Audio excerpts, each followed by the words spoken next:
ہیں ظہیر الحسن، ہو تصوف کی تمہیں روشن دلیل، روشن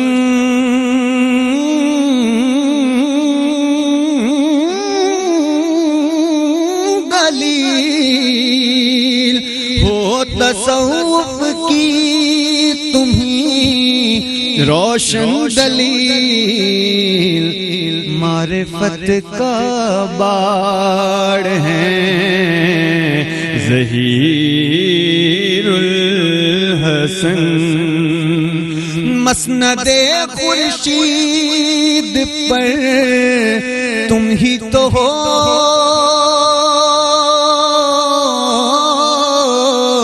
تم ہی تو ہو، مسند خورشید پر تم ہی تو ہو،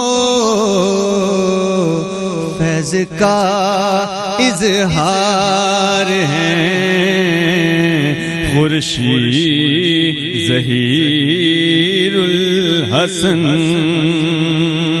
اور مکتا ہے ہو رضا پر بھی تیری بس ایک نظر، ہو رضا پر بھی تیری بس ایک نظر، حاضر دربار ہیں ظہیر الحسن، واقف اسرار ہیں